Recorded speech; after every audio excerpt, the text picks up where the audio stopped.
Listen up, something's shifted. Hard. People everywhere want answers about the Anomalous Threat Authority. Last couple months, our lines won't stop ringing. Everyone's asking the same stuff. What is this place? How's it run? And the big one, how do I get in? How do I join something that's supposed to keep things steady when everything's falling apart? Here's the thing. Right now, today, the Anomalous Threat Authority needs people. Fresh blood. New faces. What you're hearing tonight breaks down the whole deal getting in, what jobs exist, what you're actually signing up for. This broadcast tells it straight. And look, if you join up, no matter how quick it ends, the ATA remembers. So does everyone else. Nobody might say your name later, but what you did gets written down forever. 3 main branches make up the Anomalous Threat Authority. You've got field ops, you've got research, and you've got the terminal response crew. Most folks call them True Division. Every branch splits into smaller teams, specialized units, but that's beyond tonight's scope.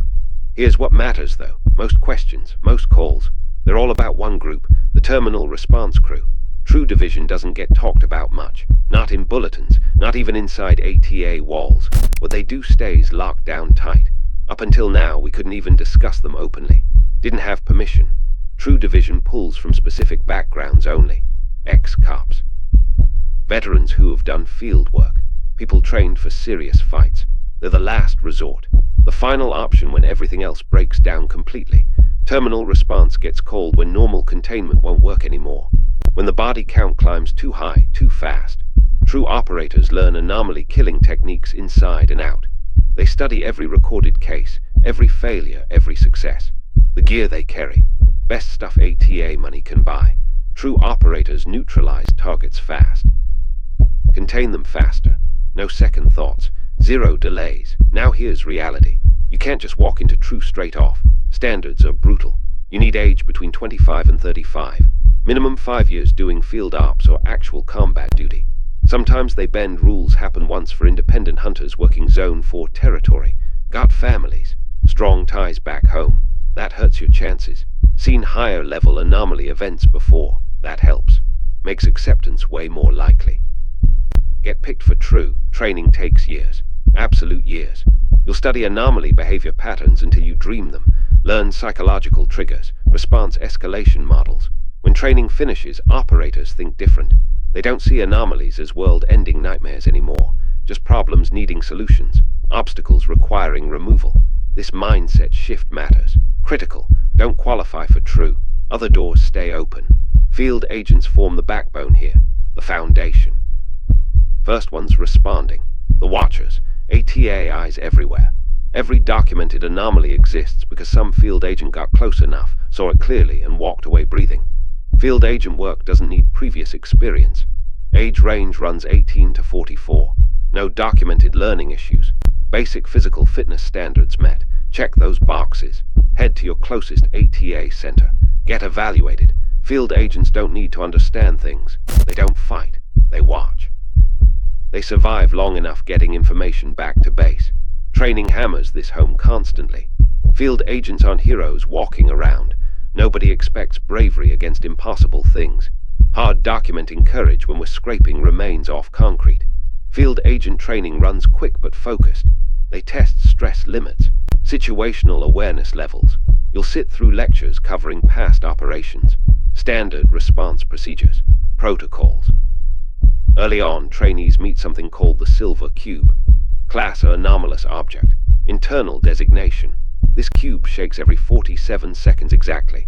Causes intense stress reactions nearby. Heart pounds faster. Paranoia creeps in, feeling like danger's coming right now. Trainees learn this sensation mirrors field work perfectly. Matches what you'll feel constantly. Most handle the cube fine initially. Plenty quit afterward though. Once they realize that feeling sticks around. Never leaves. Not while you're working. Training covers encountering unknown anomalies. You get issued standard anomaly handbooks. Required carry. Always. Contains behavioral signs. Environmental warnings. Known triggers. Response guidance for most cataloged entities. Before actual deployment, field agents tour ATA containment sites. Get exposed to common anomalies under controlled conditions. This phase prevents freezing up later. Stops shock-induced hesitation. That's where training stops officially. Active service begins next. What happens after depends completely on what discovers you first. Obviously, Anomalous Threat Authority work pays competitively. Everyone gets steady salaries, hazard bonuses calculated by deployment danger, access to ATA housing during assignments, medical coverage handles physical injuries, psychological strain, exposure-related sickness. Can't return to work within 60 days. Your spot gets closed, reassigned immediately. When employees disappear or die during active situations, the authority contacts family afterward. Once things stabilize, ATA isn't required recovering or returning bodies if remains hold research value. Those cases, the deceased stays indefinitely. The authority can't be sued for results stemming from anomalous actions or escalation past known limits.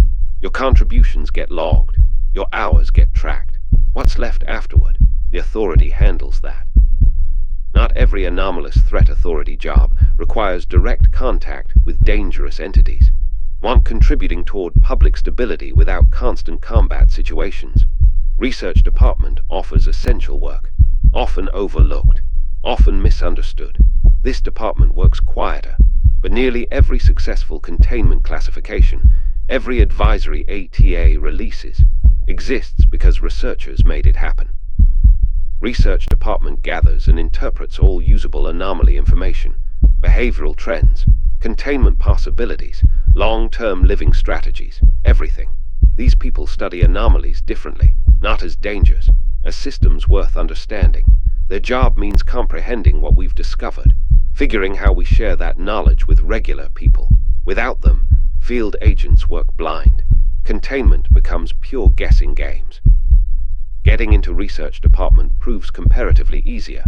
Recruits usually come from science backgrounds, academic programs, college degrees, basic competence needed in biology, data recording, analytical documentation.